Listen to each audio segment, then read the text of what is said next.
কে সন্ত্রাস করে, কে ইফটিজিং করে, এটা আমরা চিহ্নিত করব। নষ্ট হয়ে গেছে, আপনার সন্তানও নষ্ট হয়ে যাবে।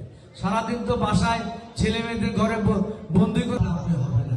সোসাইটি করেন, সিসিটিভি লাগান এবং এই যে সাধন মারা গেছে, এই সাধনের কোনো এভিডেন্স খুঁজে পেতো না যদি এই কাজরা ওই সময় আমাদের কথায় এবং ওই যে খলিল সবাই আছে এই সিসিটিভি ক্যামেরা দিয়ে না।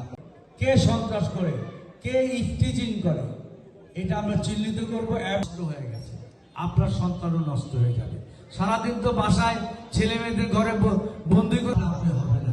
সোসাইটি করেন, সিসিটিভি লাগান এবং এই যে সাধন মারা গেছে, এই সাধনের কোনো এভিডেন্স খুঁজে পেতো না যদি এই কাজরা ওই সময় আমাদের কথায় এবং ওই যে খলিল সবাই আছে এই সিসিটিভি ক্যামেরা দিয়ে না। আপনারা নিজেরা সংগঠিত হন সমবায়ের মতো। আপনারা একটা লেনে দেখবেন যে লেকের পাড়ে মতিন স্বপন এরা মিলে করেছে। একটা লেনে বসেন, সামনে কাউকে বসতে দিবেন না, মানুষের যাতায়াতের কোনো বিঘ্ন করবেন না, কাউকে চাঁদা দেবেন না। কেউ চাঁদার জন্য আসলে তাকে বেঁধে রাখবেন, আর ময়লাটা একটা নির্দিষ্ট জায়গায় ফেলে ওই ময়লাটা এক জায়গায় রেখে যাবেন। এটা একটা example case, test case basis আমরা করলাম এবং অন্যান্য জায়গায় আমরা ভাটারাতে, নতুন বাজার ওই জোরটাকে আমরা করেছি, কিন্তু সেখানেও কিছু সমস্যা আছে, আমাদের স্থানীয় নেতাদেরও সমস্যা আছে।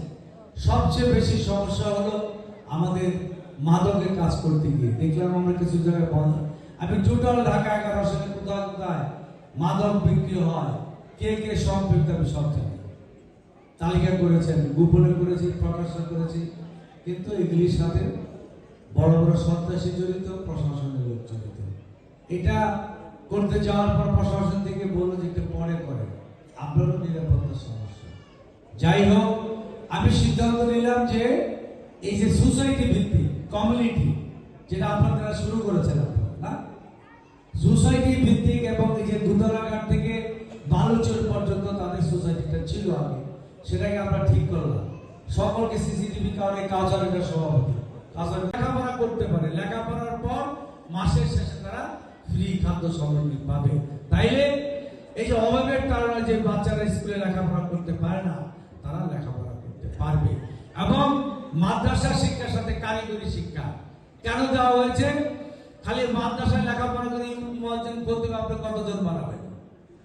ওইখানে প্লাম্বার হবে, ইলেকট্রিশিয়ান হবে, ড্রাইভার হবে, এইসব জিনিস শিখে তারা বিদেশে চলে যেতে পারবে, দেশেও কোনো কাজ করে খেতে পারবে। আমাদের যে ইয়াং জেনারেশন যারা এই অভ্যুত্থানটা ঘটিয়েছে, তাদেরকে আমাদের খেলাধুলার জন্য কিছু ব্যবস্থা আমাদের করে দিতে হবে।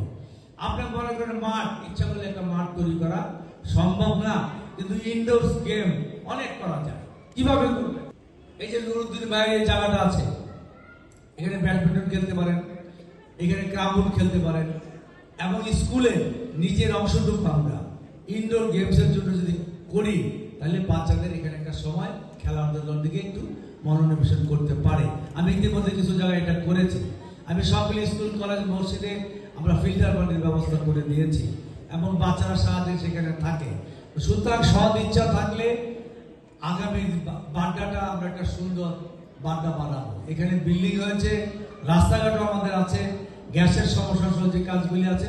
সবচেয়ে বড় সমস্যা হলো মাদক, সন্ত্রাস এবং চাঁদা। হকারদের যেরকম ব্যবসা করা দরকার আছে, আমাদের ওই রাস্তা দিয়ে চলাচলের ব্যবস্থা করা দরকার আছে, এবং সেই ক্ষুদ্র ব্যবসা থেকে সাথে সাথে তার চাঁদাটা দিতে না হয়, এটা আমরা মেনটেন করি। সর্বোপরি আমি আর বক্তব্য দীর্ঘায়িত করবো না।